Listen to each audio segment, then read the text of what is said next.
2026年2月9日，香港高等法院宣判，78岁的黎智英被判處20年监禁。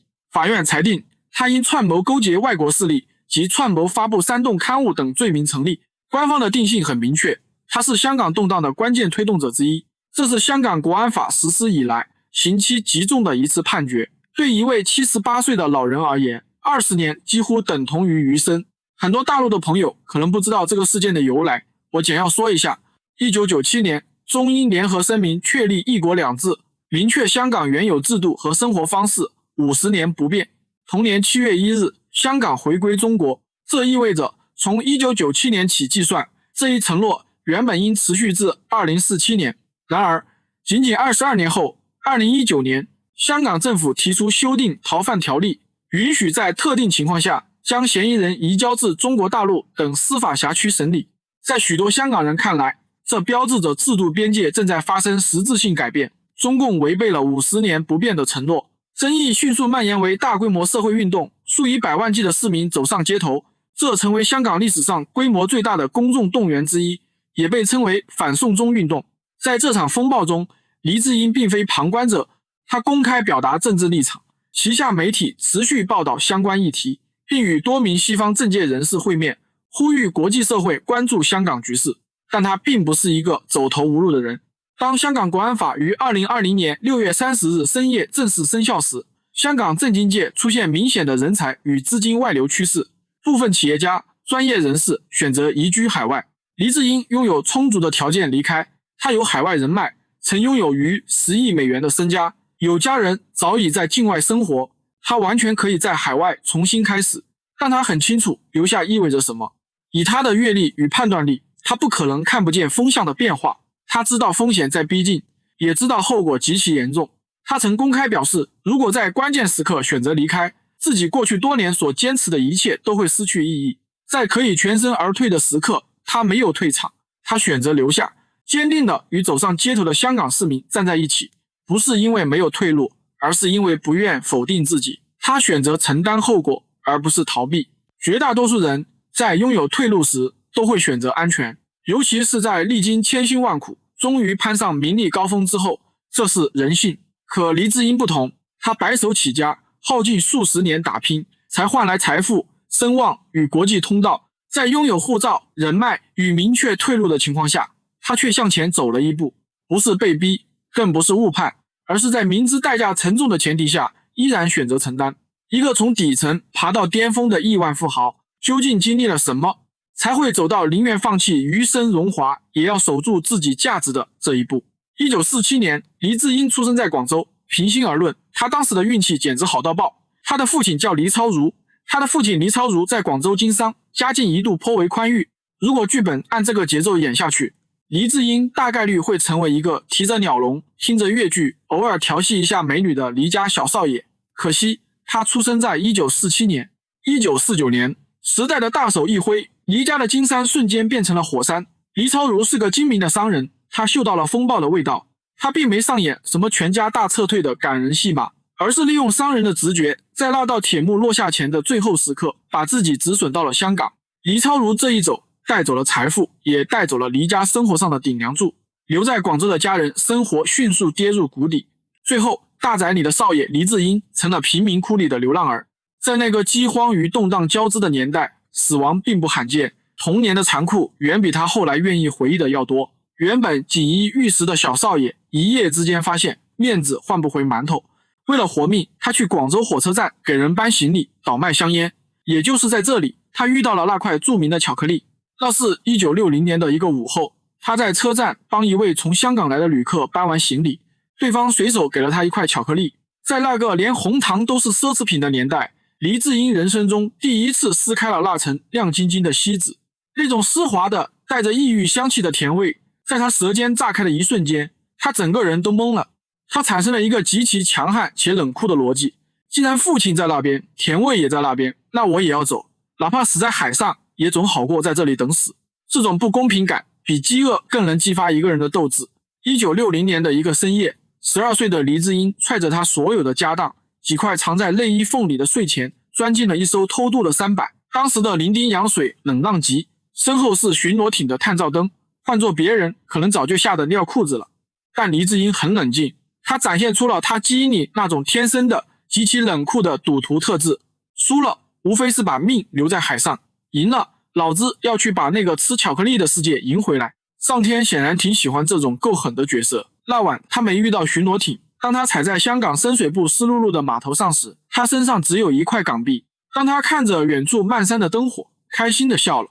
1960年的香港，在很多後世文藝片裡被加了厚厚的濾鏡，搖曳的旗袍，慢悠悠的電車，還有茶餐廳裡氤氲的煙火氣。但對於剛從舢板上爬上岸，渾身還帶着伶仃洋鹹腥味的黎智英來說，那些全是胡扯。他眼裡的香港是深水埗街頭密密麻麻的違章棚戶，是空氣中揮之不去的塑膠味與汗臭味。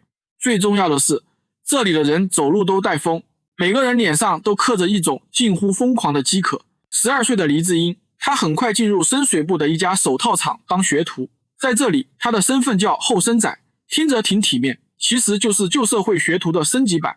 一個月工資只有幾塊錢，但包吃包住，是工廠閣樓裡用木板搭出來的地鋪，夏天像蒸籠，冬天像冰窖。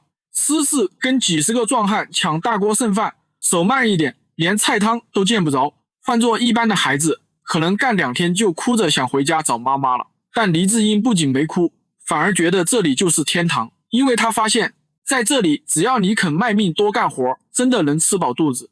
更重要的是，那個支撐他橫渡大海的夢想——巧克力，在這裡居然是滿大街都能見到的尋常物，只要你有錢，誰都能買。他在工廠裡幹了幾年，很快就發現了一個扎心的真相：在深水埗，力氣是最不值錢的。那些在剪裁位上忙活一輩子的老師傅，拿的是計件工資，幹到手抽筋也只能勉強糊口。而那些穿着白襯衫出入辦公室，對着外國客商指手畫腳的經理，拿的是分紅。這兩者之間隔着一道巨大的鴻溝，名字叫英語。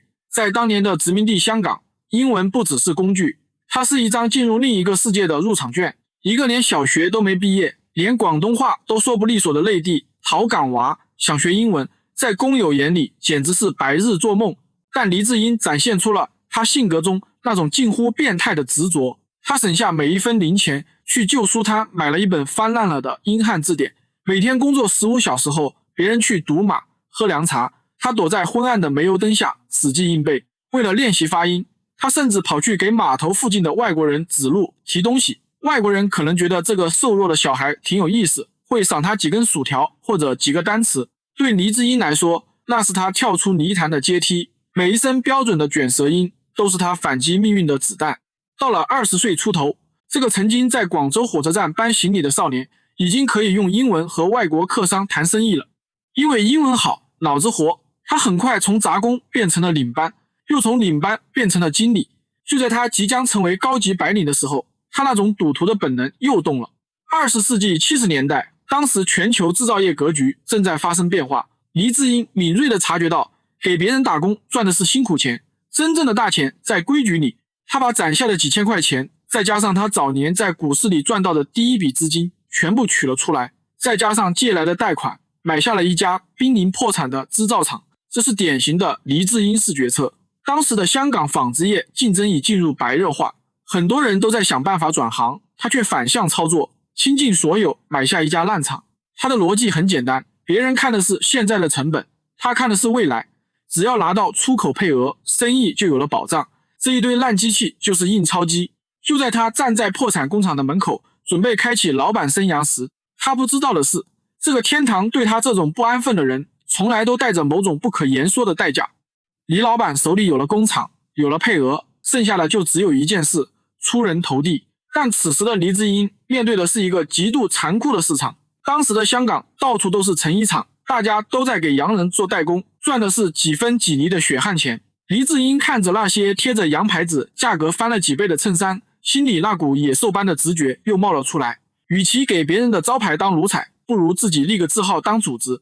1981年，一個叫佐丹奴的品牌橫空出世。關於這個名字的由來，其實很能體現黎智英那種實用主義式的狡黠。當時香港人普遍覺得國貨土氣，洋貨才顯檔次。他曾提到，這個名字來自他在紐約看到的一個意大利餐廳招牌，覺得洋氣又好記，便決定採用。這就是黎智英的邏輯。在這個世界上，真相往往沒有邏輯重要，而邏輯往往沒有感覺重要。他把在手套廠學來的那套效率經發揮到了極致。他強調標準化服務，要求店員以親切態度對待顧客。他還引入了當時相對先進的庫存管理方式，提高周轉效率。最狠的一招是，他把原本昂貴的休閒服價格打了下來，讓每一個流水線上的打工仔，每一個步履匆匆的小職員都能穿上那種帶點中產味兒的翻領衫。短短幾年，佐丹奴的專賣店像雨後春筍一樣開遍了香港，隨後是台灣，再隨後是整個東南亞。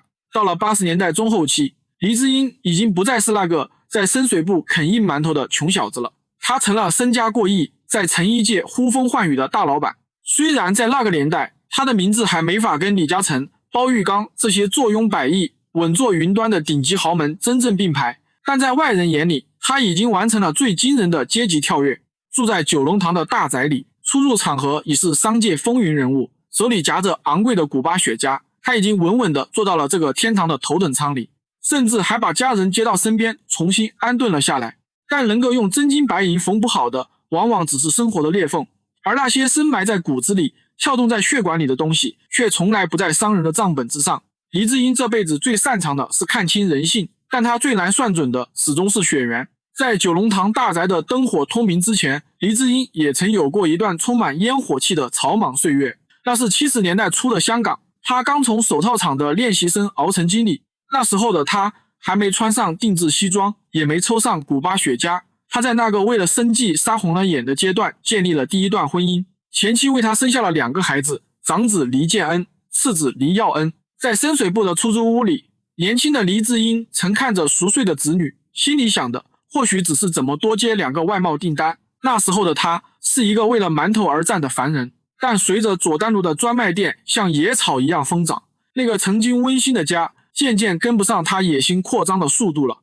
90年代初，他與第2任妻子李運琴結婚，這段婚姻才是他人生真正意義上的階層加冕。李運琴不僅曾是南華早報的精英記者，如果說黎智英是一個敢於衝撞的莽漢，李運琴就是那個教會他如何運用精英規則並為他提供精神寶典的女人。隨後他們又育有子女，包括黎崇恩和黎彩。黎智英在九龍塘的餐桌上看着這些分屬於2個時代的子女，他給他們最好的信託基金，卻也給了他們最危險的政治基因。父債子償。2020年8月10日，200多名警察進入一傳媒大樓，幾乎在同一時刻，黎智英在不同寓所的2個兒子也聽到了急促的敲門聲。次子黎耀恩被警方以涉嫌違反國安法為由帶走調查，而長子黎建恩則因涉及租契相關案件被帶走協助調查。一個是政治的雷霆，一個是商業的陷阱。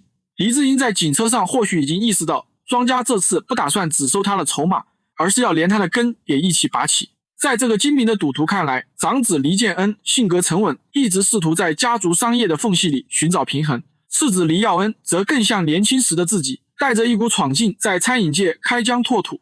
但在這場巨大的時代漩渦裡，黎智英的兒子這個身份本身就是一種無法赦免的原罪。看着兒子們被帶走的新聞圖片，他這一生都在追求我說了算。但諷刺的是，因為他的這種執拗，他那2段婚姻所生，本想在香港安分做生意的孩子，全都成了他豪賭後的犧牲品。如今，他與第2任妻子所生的長子黎崇恩，正在倫敦的街頭為父親的自由奔走呼號，給黎智英的人生畫上了一個極其悲涼的底色。在這個時代，如果你想做一個頂天立地的英雄，你往往得先做一個狠心的父親。如果你是一個追求安穩的商人，故事演到這裡就該是大團圓結局了。功成名就，金盆洗手，偶爾去高爾夫球場揮兩桿，下半輩子穩穩當當當個太平紳士。但黎智英不是太平紳士，他骨子裡那個偷渡客的魂靈從來就沒安分過。在商業大獲成功後，他開始感到一種前所未有的空虛。他發現錢雖然能買到世界上最好的巧克力，但買不到那種能左右時代走向的快感。他開始頻繁地接觸政經圈子，開始在書房裡研究那些他曾經自學英文時讀不懂的宏大命題。他開始意識到，在香港這個金錢堆出來的孤島上，真正的權力並不在銀行的保險庫裡，而在人們的腦子裡。所以從那時起，80年代末到90年代初是他人生最劇烈的轉向期。1989年的夏天，香港的空氣裡充滿了一種名為躁動的化學物質。這一年，黎智英做出了一個讓他所有商業顧問都想跳樓的決定。他公開表達了自己的政治立場，甚至在自家的襯衫上印上了巨大的抗議標語。那一刻，他已經不再僅僅是一個賣衣服的商人，他把自己變成了一個投向權力的火球。但他此時並沒有打算離場，反而玩起了一場更驚險的雙線豪賭。1990年，他跨界辦起了一週刊，用一支犀利的禿筆去捅時代的馬蜂窩。而到了1992年，這個不安分的商人竟然還大搖大擺地把佐丹奴開進了廣州，試圖在內地的地盤上再挖一座金礦。他天真的以為自己能一邊賺着這塊土地的錢，一邊批評這塊土地的規矩。他當時還沒深刻意識到，中國從來都是中共的私有財產，而不是中國人的公有財產。這種危險的平衡，直到1994年才被徹底打破。那一年，他在自家的刊物上刊登了公開信，批評當時的中共最高領導人。這一次反擊不再是警告，而是雷霆萬鈞。他在內地的佐丹奴專賣店一家接一家被要求停業整頓，現金流眼看就要斷裂。黎智英面臨人生中第二次最慘烈的抉擇，是跪下認錯，保住這個每年能下金蛋的成衣帝國，還是梗着脖子硬剛到底。他選了後者。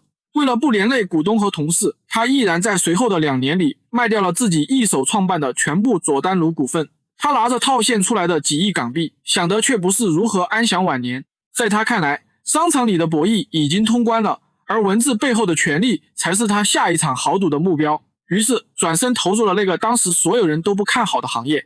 他要辦報紙，建立一個屬於自己的輿論帝國。1990年，他創辦一週刊，隨後逐步組建一傳媒集團。5年後，蘋果日報橫空出世，他對着鏡頭露出那個帶點頑童色彩的狂妄笑容，說：賣衣服只能裝點人的皮囊，我要做的事情是去觸碰人的靈魂。他並不知道，這一腳跨出去，他就再也回不頭了。這2份刊物的出現，對於當時的香港傳媒界來說，不亞於往一個平靜的魚塘裡扔進了一顆深水炸彈。黎智英把他在成衣廠學到的那種效率至上和人性洞察發揮到了極致。他深知，在這個快節奏的商業社會，沒人願意看那種四平八穩、味同嚼蠟的官樣文章。他給香港人帶來了一種全新的口味——三色腥。他把狗仔隊文化推向了新的高度。那些曾經高高在上的名媛、富豪、演藝巨星，在黎智英的鏡頭下，不再有隱私可言。他的記者以極具侵略性的方式追逐名人隱私，只為拍到一張足以讓全港市民茶餘飯後驚掉下巴的底片。這就是黎智英的邏輯。你想要真相，我就給你最赤裸的真相；你想要刺激，我就給你最感官的刺激。那時候的蘋果日報以極低定價發行，還附送一大疊印刷精美的全彩海報，這在當時幾乎是賠本賺吆喝。但黎智英不在乎，他要的不是那2塊錢的報費，他要的是覆蓋率，是那種全香港人都在看我的霸權。很快，他這種流氓式的打法讓他成了全港公敵。名流們恨他，因為他撕開了他們的虛偽面具。同行們恨他，因為他破壞了溫和的行業規矩。但底層民众愛死他了，因為黎智英給了他們一種從未有過的幻覺，在蘋果的鏡頭面前，再大的權貴也得戰戰兢兢。但在三色星的外殼下，黎智英其實藏着一顆更野的心。他給自己的傳媒帝國定下了一個鐵律：永遠不要相信權力。他的報紙不僅挖明星的隱私，更盯着政府的一舉一動。他把複雜的政經話題拆解成一個個極具衝擊力的標題，像飛鏢一樣精準地扎向權力的軟肋。這種做法讓他從一個普通的商人正式升格為這個城市的造王者之一。在那些年裡，在一些選舉與公共議題上，他的立場具有相當影響力。然而，權力的滋味是有毒的。當他在九龍塘的辦公室裡處理大量涉及政經議題的資料，他開始產生了一種上帝視角的錯覺。他逐漸從評論者走向更主動的參與者。他開始不再滿足於做一個旁觀的記錄者，他想親自下場去撥動歷史的轉盤。就在黎智英用三色星把香江攪得天翻地覆時，這個滿身銅鏽被名流們視為流氓的商人，卻在靈魂深處給自己挖了一個避難所。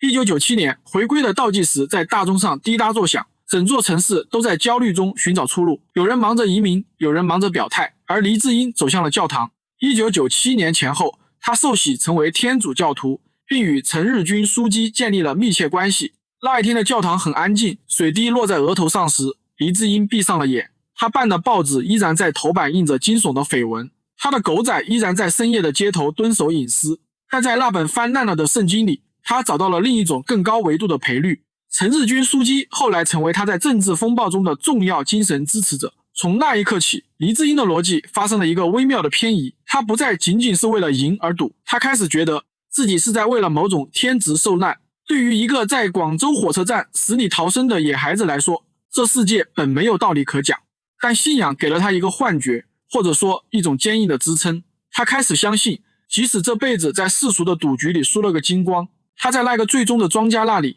已經贏回了靈魂。這種精神上的應景成了他後來最讓對手頭疼的特質。商人是可以收買的，但信徒只能被消滅。有了这層十字架的甲片，他在看維多利亞港的潮起潮落時，眼神裡多了一種近乎自毀的坦然。這也解釋了為什麼在多年後的那個清晨，他能平靜地對着警察伸出雙手。對他來說，那2聲手銬的脆響不是毀滅，而是一場籌備了30年的通往不朽的洗禮。2003年，香港街頭爆發了聲勢浩大的7·1遊行，目的主要是為反對香港基本法第23條的立法。黎智英通過旗下媒體和資源支持當年的大型遊行，那是他第一次感受到文字真的可以轉化為街頭的力量。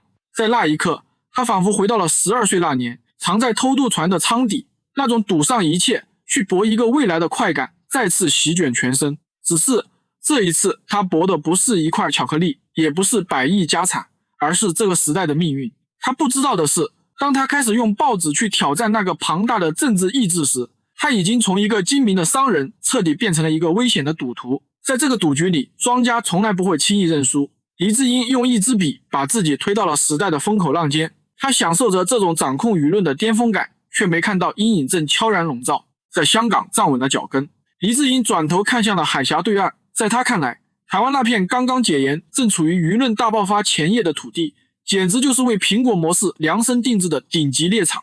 2001年，一週刊進軍台灣。2003年5月，蘋果日報在台北創刊。黎智英帶着他在香港磨練出來的降維打擊手段，直接把台灣媒體圈打懵了。他帶去的不僅是極高薪水挖人的鋤頭，還有那種讓權貴聞風喪膽的像工廠流水線一樣專業的狗仔制度。那一年的台北街頭，你會看到一種奇景，無論是明星還是政客，出門第一件事不是看天氣，而是看蘋果有沒有拍到自己的爛事。黎智英再次用事實證明了一個冷酷的商業邏輯：人類對窺探隱私的慾望是跨越地緣的本能。但此時的黎智英野心已經不僅僅止步於賣報紙。他發現報紙印得再快也快不過電波，文字寫得再狠也狠不過鏡頭。於是他決定玩一場更大的，創辦一電視。他砸下巨額資金，在台北內湖建立攝影棚，甚至搞出了當時極其超前的動新聞，用3維動畫還原犯罪現場。這不僅是在搞媒體，這是在搞一場感官革命。然而，這是黎智英商業生涯中第一次踢到鐵板。台灣的廣電審查和本土媒體勢力的聯合抵擋，讓他的一電視遲遲拿不到入網許可，每天都在承受高額虧損。燒錢的速度讓這位100億富豪也感到了肉疼。就在他在商業博弈中焦頭爛額時，2014年，香港的局勢變了。那一年的香港，下缺道，滿是撐起的雨傘。黎智英做出了一個讓所有人都大跌眼鏡的動作，他脫掉了西裝，換上了運動鞋。他多次出現在佔領現場，坐在柏油馬路上吃便當。這一幕在當年的國際媒體上反覆播放。在西方人眼裡，他是一個為了理想放棄億萬家財的英雄，但在對手眼裡，他是一個撕掉了最後偽裝的麻煩制造者。黎智英其實很清楚他在做什麼，他是個天生的賭徒。他算準了香港的民意，也算準了國際社會的關注。他覺得只要他的聲音足夠大，只要他的蘋果還在印，他就是那個不可撼動的教父。但他算錯了一點，他面對的不再是深水埗那個可以靠努力和英語就能跳出的泥潭，而是一個他從未真正理解過的宏大而冰冷的政治意志。在那之後的幾年裡，黎智英的生活變成了一場漫長的貓鼠遊戲。他的住所被搜查，一傳媒大樓被警方進入調查，資產也一度被凍結。2019年，風暴再次升級。這一次，黎智英不再滿足於坐在馬路上，他飛往了華盛頓。他在華盛頓與時任美國副總統彭斯及國務卿蓬佩奧會面。那一刻，他覺得自己正站在權力的巔峰，覺得自己正在左右着大國博弈的棋局。他並沒有意識到，這一張合影不僅是他人生最高光的瞬間，也將成為釘在他命運棺材上的最後一顆釘子。黎智英覺得自己在下一盤改變世界的棋，卻沒發現他自己也成了一枚被推向死角的棋子。2020年，香港的夏日悶熱的讓人喘不過氣，空氣裡彌漫着一種末世前的寂靜。這一年的6月30日深夜，香港國安法正式落地，消息傳出的一瞬間，整個香港政經圈開啟了大撤退模式。不少昔日在大熒幕前慷慨激昂的人物，此刻正低頭核對着護照上的簽證。黎智英的辦公室裡，電話幾乎被打爆了，朋友、律師，甚至遠在海外的政要都在勸他盡快離開香港。以黎智英的財力和人脈，想走，全世界沒人攔得住他。但這位72歲的老人表現出了他人生中最反商業邏輯的一面。他依然每天準時出現在九龍城的壹傳媒大樓，依然在食堂裡和員工一起吃工作餐。他在想什麼？從賭徒的角度看，他這是在下最後注。他覺得如果他走了，他這輩子講過的那些漂亮話，辦過的那些報紙，全都會變成一堆廢紙。如果他留下來，哪怕是坐牢，他也能把自己活成一個不朽的图騰。他曾表示自己12歲來港，一切得自這片土地。如果這個時候我跑了，我對不起那個12歲的自己。8月10日清晨，該來的還是來了。